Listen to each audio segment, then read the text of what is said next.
It's time for Taking Care of Business on Midlands 103, with thanks to the local enterprise offices of Laois, Offaly and Westmeath. Find us on localenterprise.ie and let's talk business.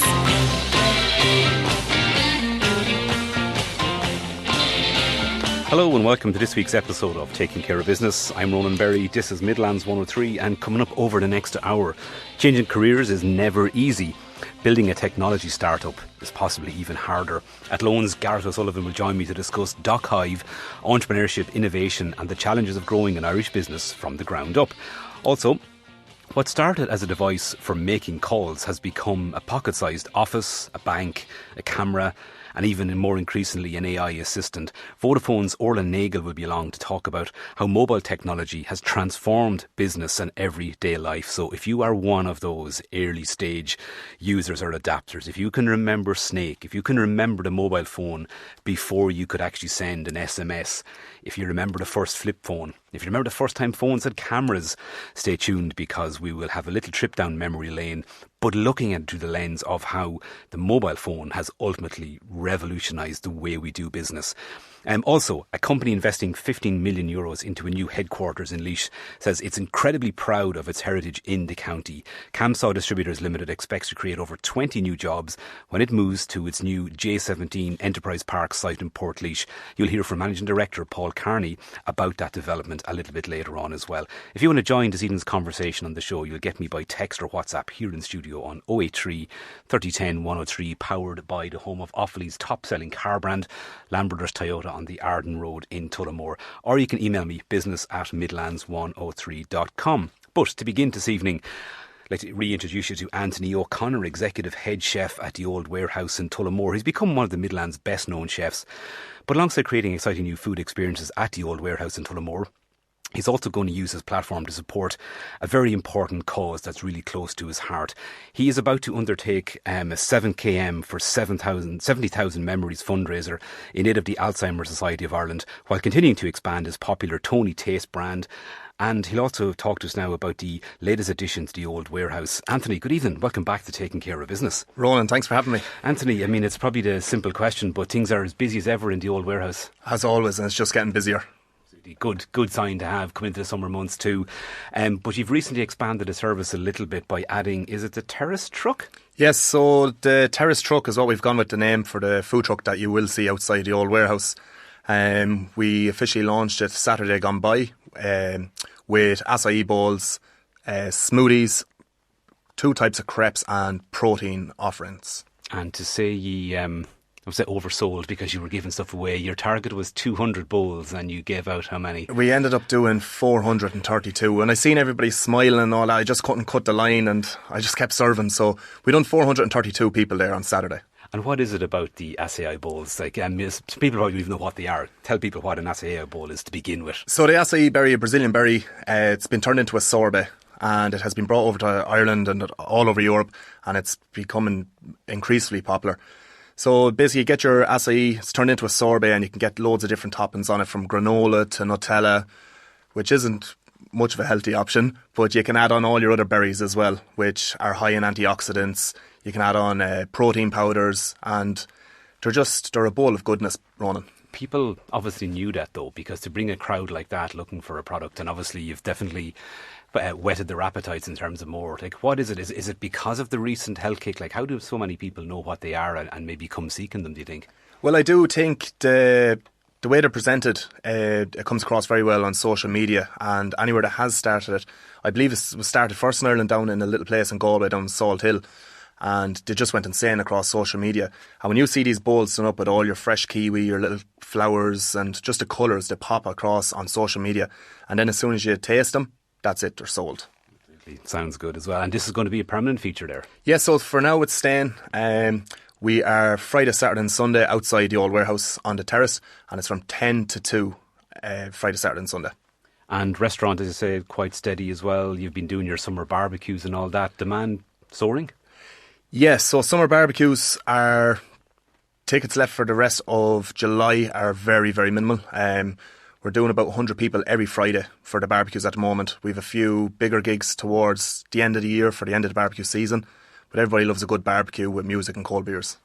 Absolutely, it's hard to beat, and we can remember certain times when we got such a prolonged spell of weather where you can almost guarantee that the sun is going to shine. Has to help as well.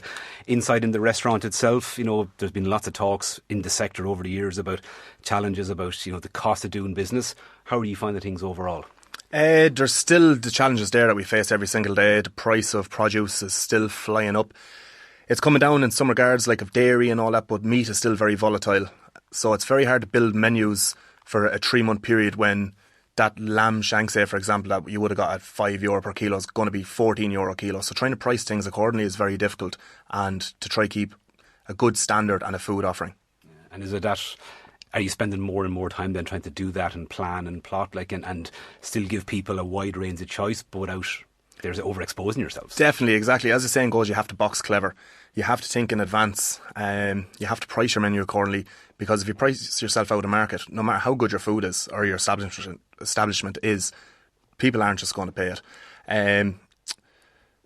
So we're just trying to put out a good standard of food, try to keep it as local as possible for the price that we're in. The VAT rate that dropped down obviously recently for hospitality, it has helped a little bit, but not much. But something that we're going to do is our next menu that we're currently billing, that's going to reflect on the customer. The price will come down for the customer. I was going to say, the consumer ultimately, they'll vote with their feet, and if it can be seen to make a little difference, that's great. And it'll probably say, it's hard to believe, we're almost into August already, and you're nearly beginning to think of the autumn season, and dare I say, into the later part of the year. It's amazing how it moves on so quick. You're really active on social media too. People that know you probably are aware of your Tony Taste brand, and you've been doing different tours of Ireland trying to find its best chowder, and you're regularly throwing up recipes and ideas for food and promoting local and Irish food as well. And somewhere in amongst all of that, you have found time to do a bit of a fundraiser. Talk to us about 7km for 70,000 memories. So 7 kilometres for 70,000 memories is a fundraiser and awareness campaign that I've decided to partake. It is on the 5th of September in Wicklow in the Hellenbach Challenge. So basically, my grandmother has been diagnosed with vascular dementia. Before her diagnosis, I was maybe a little bit naive, as in dementia, that is terrible. But now, seeing it firsthand, I've realised the fallout that it has, not just on the person that has the illness, but the family and friends around. Yeah, it can be seismic. It can be such a change, not, as you said, not just in the person, but in all those around, and how you can then try and support them. So what exactly are you doing? You've mentioned Hellenbach. Nice, sounds like a nice handy morning's work for you. Yeah, so basically it's a 7 kilometre obstacle course down in Kilrudery House, and there's different sections of it. It's primarily based around a 7 kilometre run, which wouldn't be my first thing to go to. So whereas a 7 kilometre run doesn't seem like much, for me it is a bit of a challenge. And then there's the Payne Valley in it as well, where you go through electric fences and all this crack. But the thing pushing me is the fundraiser and the awareness of Alzheimer's. And the 70,000 memories, what does that mean to you? So the name came up with the name for 7 kilometres for 70,000 memories, because in Ireland now there is over 70,000 people living with dementia. So the 70,000 memories are memories that every step of this run that we're going to partake in, it's going to be a memory that's cherished. So that's where the 70,000 memories comes from. And so again, the primary objective to raise money, but the awareness piece as well. Is it something you reckon you'll be able to continue on then and try to raise even more awareness, or can you combine your role, your social media influence and all of that to try and make more people aware of exactly the impact it has on families like yours? So like that, I'm still in the early stages as well with my family learning about this terrible illness, but I want to better myself and use my profile to show what I'm learning every day about the awareness of Alzheimer's. I'm going to start doing some recipes as well that have been researched about helping prevent Alzheimer's and dementia. Recipes like Mediterranean lifestyle. They reckon Mediterranean lifestyle, it helps with cognitive function in the brain. So like your fish, your oily fishes like mackerel, trout, omega-3 fatty acids, berries, massive antioxidants which are good for cognitive ability. Berries are meant to be very good for you, actually. Correct. But it's and again, it'd be interesting. You said those links too. That if you can kind of really curate that a bit. You are raising money though. Tell people how they can get involved if they want to throw a few pounds behind you and help raise awareness and vital funds. So look, the donations are amazing, and that can be done on any of my social medias, TikTok, Instagram, through the Taste with Tony page, and it's just click the link, I donate. And any donation, massive appreciation for. But simply just even like, share, comment on the post, and just reach out with a message. I'm really looking forward to seeing the social media footage of you getting caught in electric fences. And is there cold plunges? There's cold plunges also, yeah. They don't shoot rubber bullets at you anymore. There's pellet guns. Pellet guns. Yes. What do you call that? The valley? No, the Paint Valley. Paint Valley. Yeah. Will it be as bad as working in a high-end kitchen? We'll see. Busy serving, no? Just also as well, Katie Coffey of Kate's Bakes on this Saturday is doing a fundraiser for the Alzheimer Society. She is based in Kilbeggan, you can see on my page. She is doing a cake sale, and all donations go towards the 7 kilometres for 70,000 memories. Super, great work, and looking forward to following that journey as well. And look at it, you can already see it's transforming you. You're a different looking man than when I last saw you about 6 months ago. Cheers, thank you. So everything to its own, for its own merit too, but a great cause. And keep up the great work. Talk to you again. Ronan, thanks so much. Not at all, a pleasure. I say, really can't wait to see that social media footage. Imagine if you were going to an event like that, or many of the events that are taking place around the Midlands over the coming months. Even Forest Fest last weekend, we're right up on the back of EP, the Plough, the Tullamore Show, and everything else in between. And you arrive on site, maybe after parking the car after your journey. Next thing you look, and your phone's on 20% battery, and you're like, oh, I forgot to charge it, or maybe there's something wrong. And you've a whole day ahead of you, and you're wondering, how am I going to keep in touch with friends and family or the kids? Well, my next guest has the solution just for you. Taking care of business with thanks to the local enterprise offices of Laois, Offaly and Westmeath. Find us on localenterprise.ie and let's talk business. Have you ever found yourself out and about for the day, and next thing your phone only has 2% battery left, and there's nowhere convenient to charge it? You know, if you're on the move, you're on the run, if you're at one of those amazing events that take place around the Midlands over the summer months and right into the rest of the year too. Well, an Athlone entrepreneur believes he's found the answer. Gareth O'Sullivan left a career on Garda Síochána to launch DockHive, an Irish business providing portable power bank rental stations that let people rent a charger in seconds and return it to another location later. So something very different on the outset here. Gareth's here with me in studio now. He's come all the way over from his native Athlone, and he's to talk about entrepreneurship, the tech behind the business, and why he believes keeping people connected is becoming such an essential service. Evening, Gareth. Hello, how are you? This looks fascinating. I have in front of me, and it's really heavily branded with DockHive, but it's just slightly smaller than your standard iPhone.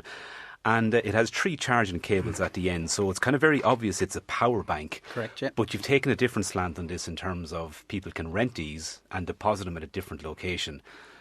You have been a guard. How did you end up doing this? So funny enough, it's from an experience of being a guard, would you believe? Where obviously you're on patrol, you deal with the public all the time, you deal with different situations, and there was one that has always stuck in my mind, like anything when you're in the guards, where we'd be on patrol and there'd be many I suppose young teens and stuff that would come up to us asking the same question. My phone's after dying, can I borrow your phone? I can't find my friends. It's the same thing over and over again. But there was one girl in particular that had come up to the car. It was very late in the evening. It was about 2 a.m. in the morning. And again, lost her friends. Her phone was dead. We didn't have any power banks. We didn't have any chargers. And we were all stuck. You're in that situation where you just don't know what to do. Now, I have family, obviously, that are boys and girls that are young, 18, 19, 20. They go out and it makes you think, right, what can we do to provide a service there that can benefit people that are stuck in that situation?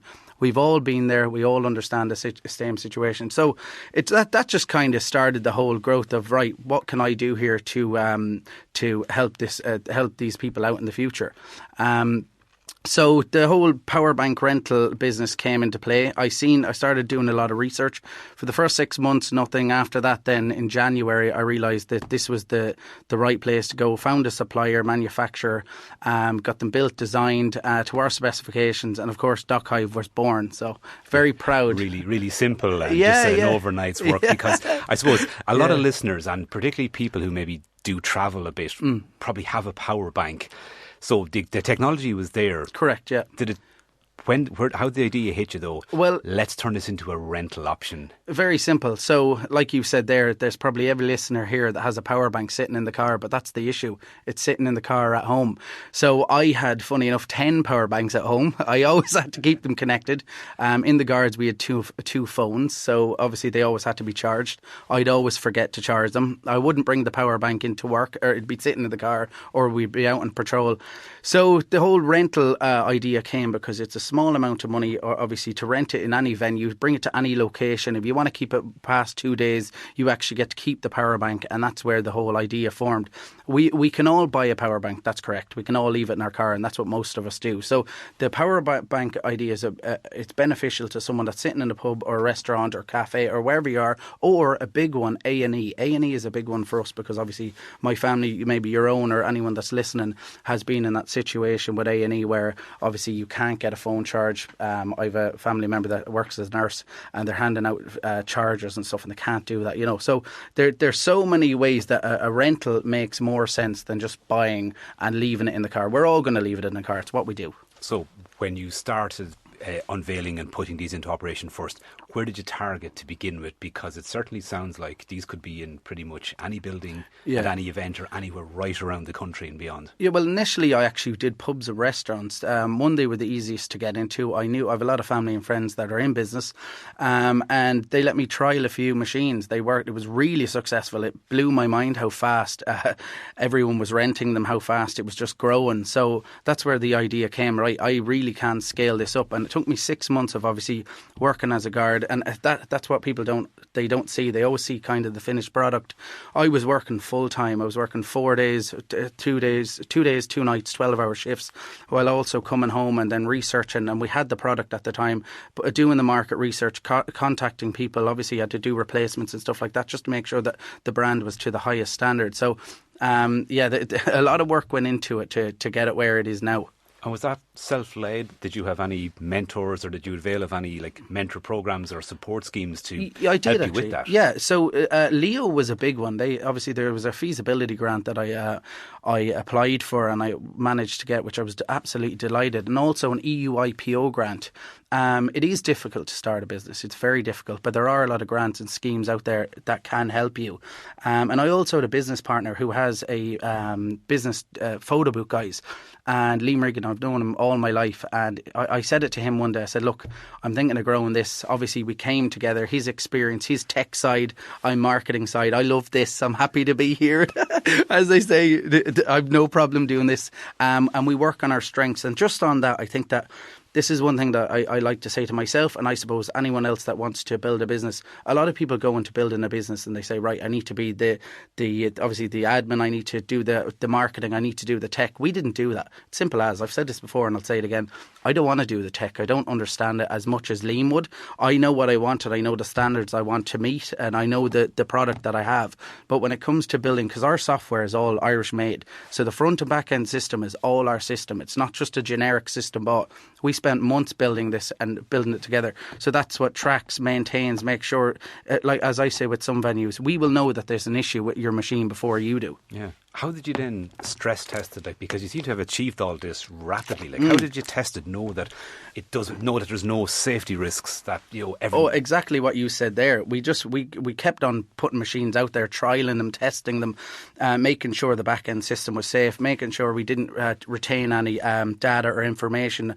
That was a big one, obviously coming from the guards. I know GDPR is a big one, so we didn't retain any private information. So we just kept testing it, making sure. Funny enough, the brand was actually initially going to be called Power Dock, but we had to change it because obviously Power Dock is everything. So obviously that's where the brand DockHive came. So it was just keep on trial and error. And I suppose the most difficult one was obviously doing it while I was trying to maintain my job and obviously do so much focus in the guards.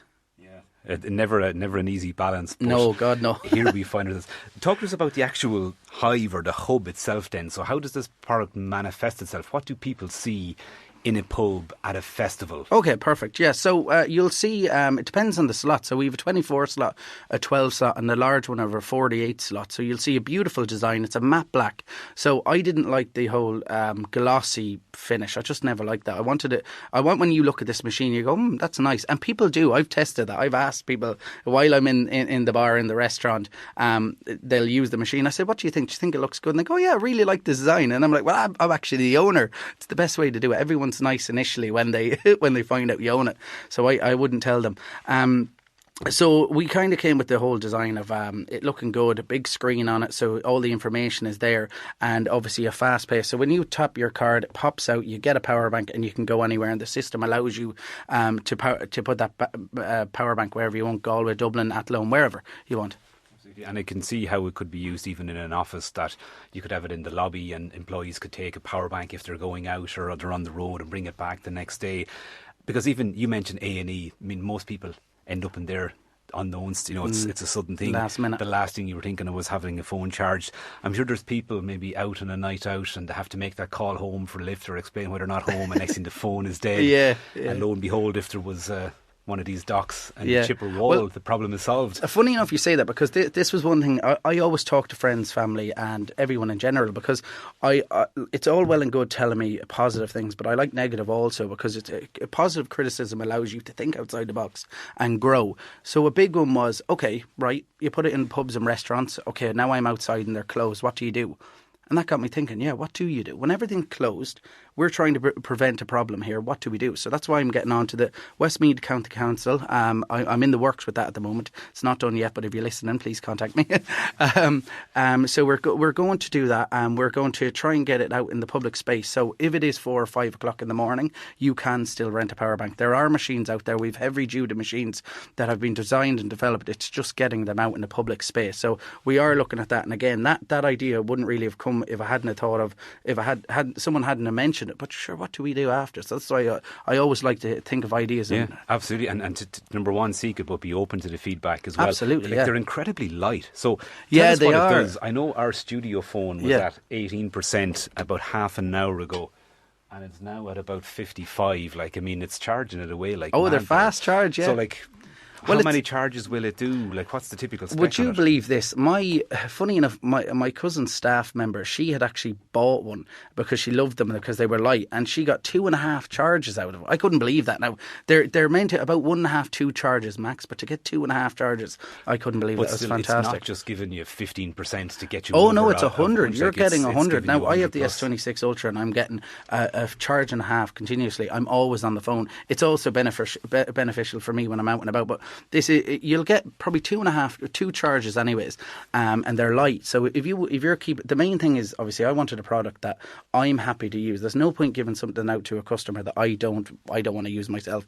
I love using these. As you know, I have 3 on me now, and that's not just to give to you. I have them in the car. I can hand them to my partner. I can hand them to my mother. I can hand them to family, and they're light. You can keep that in your pocket and walk around. So that's where the whole light, fast, effective, not this. And cheap. They don't lose charge, do they? No. Well, they will. No, like anything, over a long time. Now, this is actually a big one. You can get between 500 to 700 charges, and this is where the eco part comes into it. Obviously, if people are buying loads of power banks, there's going to be this big eco waste. Where if you're renting them, and I know you're renting them for us, it's reusable batteries, 500, 700 charges off it, reduces electronic waste, and then it's a sustainable solution to a problem that everyone has. Everyone's been there. If people are listening, they know straight away, yes, I've been in that situation. I've been down at the worst time of my life, whether it's a job interview, as I said, A&E, on a night out. We've all been there. So what we're at home is the kids were away at the weekend with their grandparents, and one of them left the charger behind. So and one of our chargers, the cable's not working. So all of a sudden we're all trying to divvy out and share 2 chargers between 4 of us, and it's madness. You clearly know.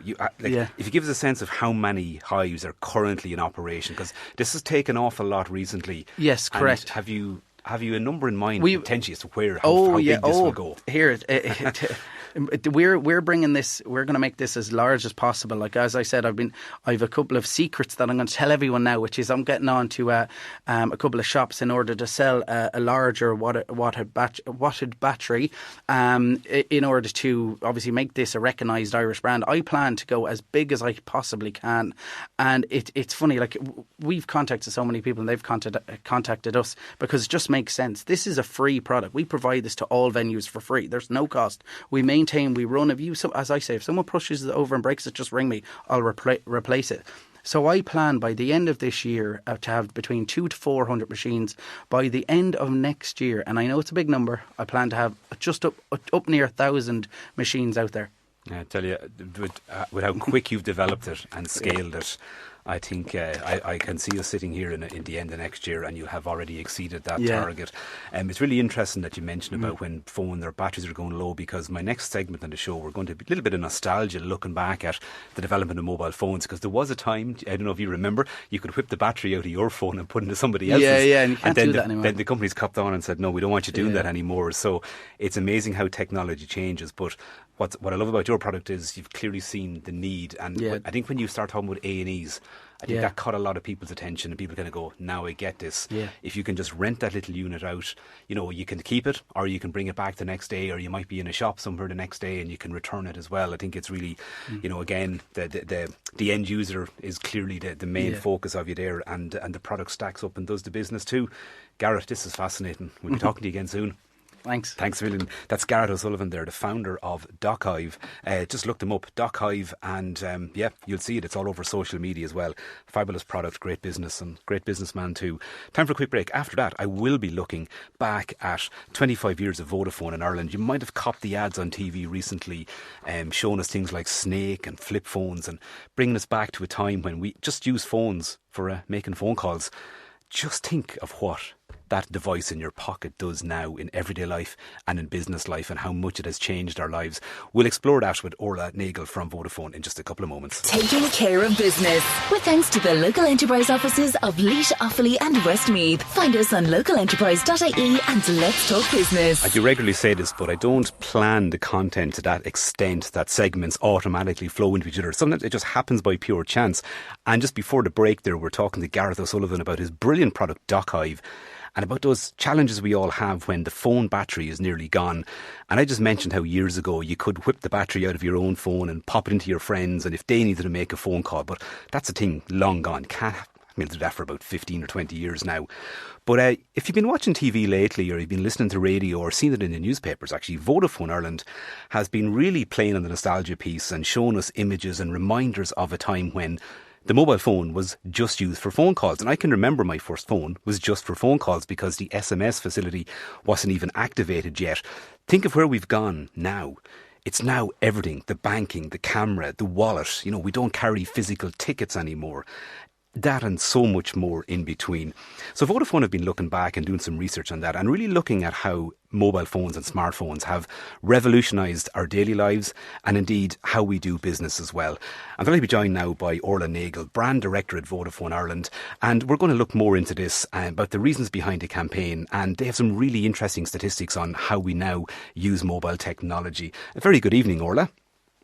Hi, Ronan. Thanks for having me. Yeah, we've been a lot of reminiscing already about mobile phones on this evening, but also seeing how the technology is really powering our everyday lives and our businesses as well.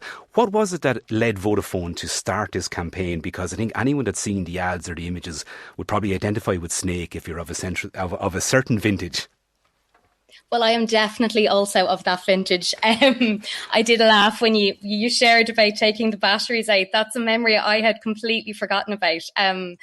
But actually really touches on a large part of why we brought out this campaign. So May of this year marked 25 years of Vodafone in Ireland, which is an absolutely remarkable milestone.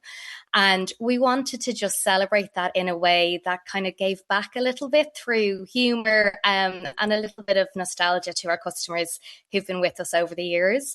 So as you referenced, we have an ad that's on air at the moment, which just kind of takes you through the journey that all of us, I think, well, all of us of a certain vintage, to use your words, standards have gone on over the last 25 years with technology and mobile phones and how they have changed. And equally, I think how we interact with them and the role that they play in our lives.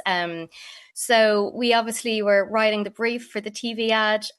I have a wonderful team of really creative brand managers, and we work with some fabulous Irish creative talent, Folk VML, who did this ad.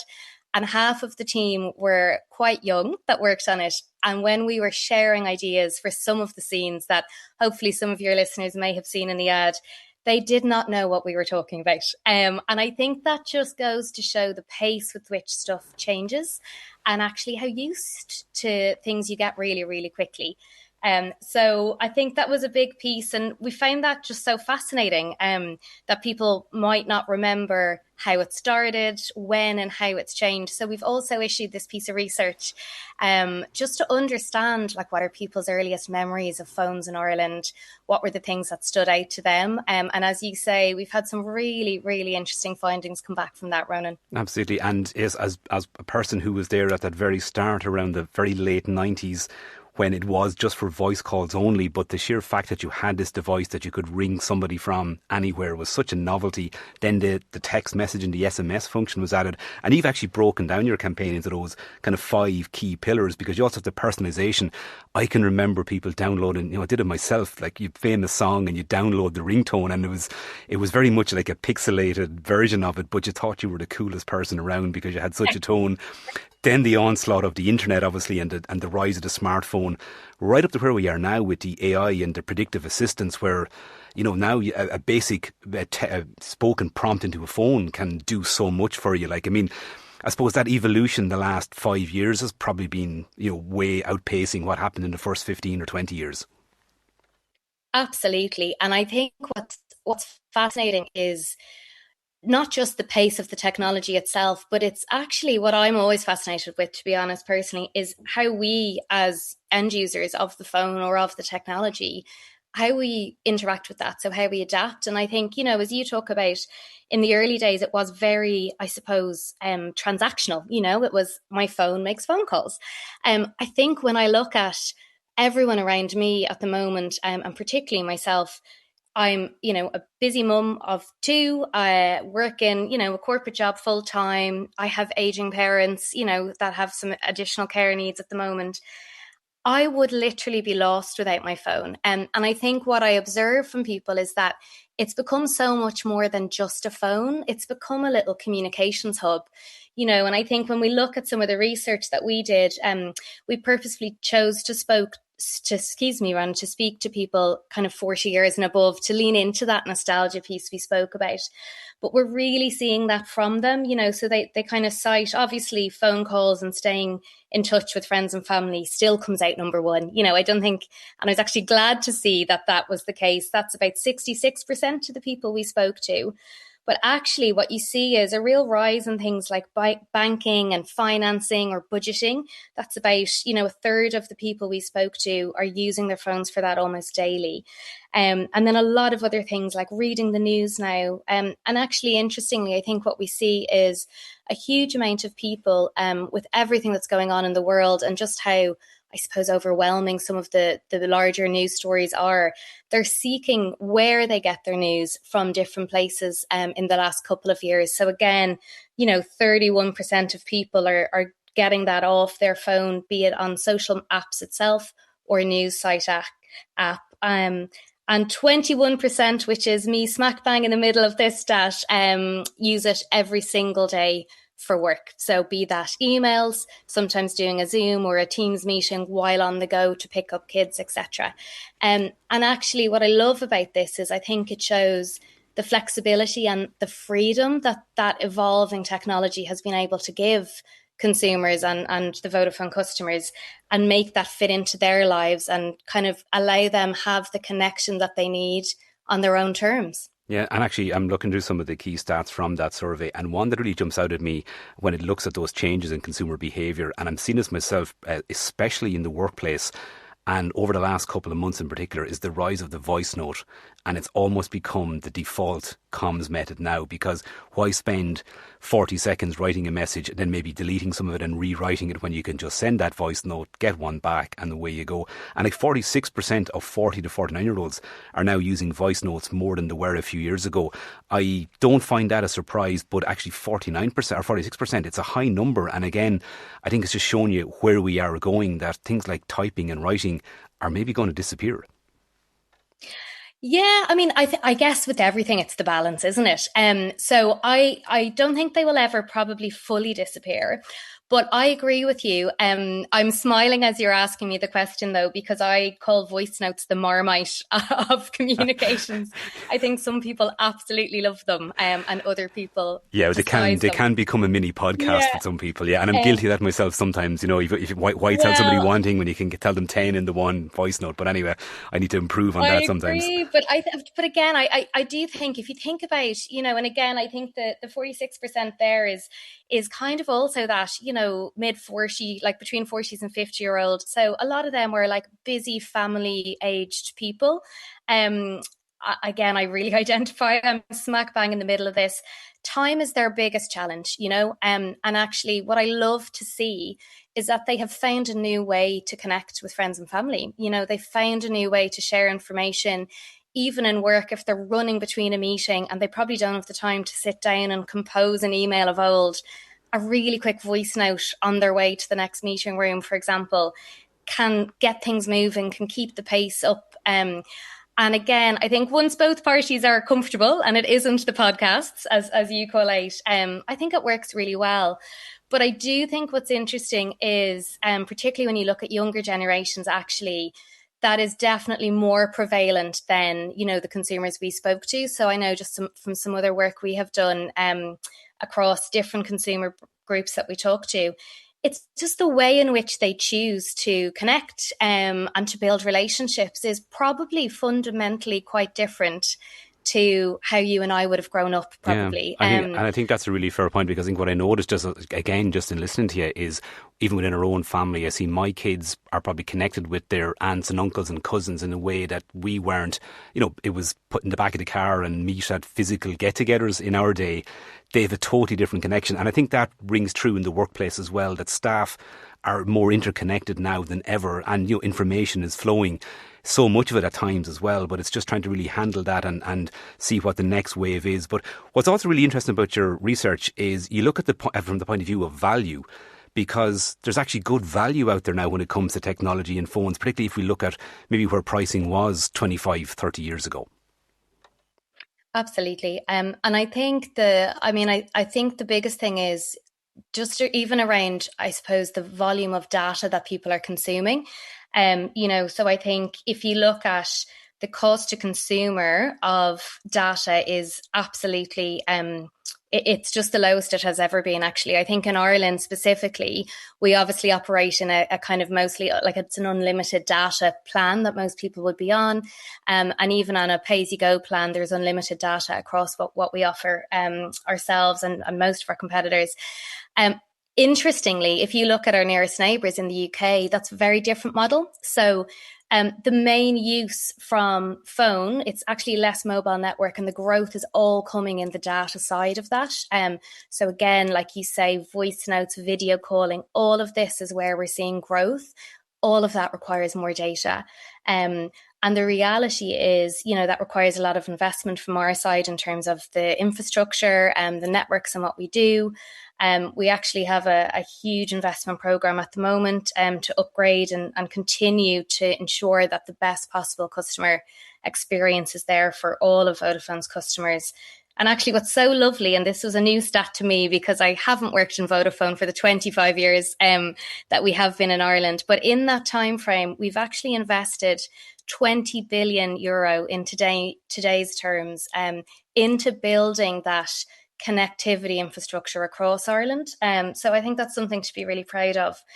And I'm very excited for what's to come as well over the next few years. I think there's even bigger and more exciting developments happening in this space as well, which hopefully will only improve customers' experience. Absolutely. I think it's always nice, though, to just pause, have a look back and just remind people of how far we've come in such a short space of time. And particularly now for a lot of people, say, who, like me, were the first users of more publicly available mobile phones, to now have a generation of your own children that it's just a huge part of their lives and always will be. And so we're all growing, all developing, all learning, but definitely nice to look back and see those games of Snake and all those little things we all remember from our first phones and that. Orla, it's been a pleasure. Well done on the campaign. I say it really does hit home when you see it. And thank you for giving us an update on the great work Vodafone is doing. And we might talk again soon. Thank you so much. Take care. Absolute pleasure, Orla. That's Orla Nagle, their brand director with Vodafone Ireland. Have you seen that ad on TV, though? Yeah, it certainly does bring you back to when a mobile phone was just used for making phone calls. Imagine that. Try telling the kids of today that. Right, time for a quick break. After that, we're going to hear about a major expansion plan from a brilliant Laois-based company. Taking care of business with thanks to the local enterprise offices of Laois, Offaly and Westmeath. Find us on localenterprise.ie and let's talk business. Camsaw Distributors Limited expect to create over 20 new jobs when it moves into its new Junction 17 Enterprise Park site in Portlaoise. The HQ will be built on 3.7 hectares of a site after the Port Ireland company purchased the land for 1.8 million. The development is set to be complete by 2028. They're a family-owned business founded in 1987 by Philip and Rose Carney, and they've now grown into one of Ireland's leading distributors of garden and forestry machinery, outdoor power equipment and third-party fulfilment services for over 600 businesses in the country at this point. Managing Director Paul Carney has been speaking to Midlands 103's Will Faulkner, who began by asking if the business has always been so diverse. No, it certainly wasn't. It is very diverse. We I suppose, for the last 40 years now, Camsaw will celebrate its 40th year anniversary in 2027. We focused on garden machinery, and over the last 20 or so years, the business has grown exponentially, driven significantly so by the robotic lawnmower business through Segway Navimo, which has really exploded in the last number of years. Segway, is that the brand that we've seen in America with those security guys going around on those, they're almost like vertical scooters? Exactly. Yeah, Segway is pretty famous for that two-wheeled scooter. So it has, and in more recent years has been developing robotics of all different types. But probably one of the most successful parts of their business in recent years is the robotic lawnmower business. And that's a crowded space. So how does Segway stand out when you've got so much choice? It's a very crowded market. I suppose our technology is where we differentiate from a lot of our competitors. It's first of all, it's GPS based, so you have no boundary cable around your garden anymore. It's all done digitally, effectively. And then secondly, it's supported by the use of a camera technology using AI, so that with GPS guidance, naturally working under trees or under any cover is a challenge. And with the support of the camera technology, then they can continue to work and cut grass in all types of environments. So it will. So you've all of these business divisions and they're growing, and obviously you want to make sure that each succeeds, customers are satisfied, workers are protected. What are the growing pains that you experience when a business is flourishing like that? Where do I start? I suppose we've come from a very small business. I took over the business in 2005 and we had about 6 staff, and currently we're employing about 42. And we expect that to grow to over 65 with the announcement of the new investment in Portlaoise. So, yeah, look, from our point of view, we invest in technology a lot to try help us grow the business in a sustainable way, to keep information live. But it's simple things that can often catch you out. And one of our experiences in April was, with such a volume of product moving, to try get enough lorries in and out of our current facility was slowing down our ability to ship enough goods on a daily basis. So you could have a range of diverse issues, particularly in the last number of years where we're experiencing triple-digit growth, So talk to us about the thinking behind this expansion. Obviously, there's risk involved as well, making an investment of this nature. What's the vision? Yeah, well, the vision is to create a modern distribution centre for us in Portlaoise. We're very ambitious. Myself and my wife, Frances, want to grow the business in a significant way over the next 5 to 10 years by just making ourselves very efficient, well run, and a business that looks after its customers, its staff, and its suppliers.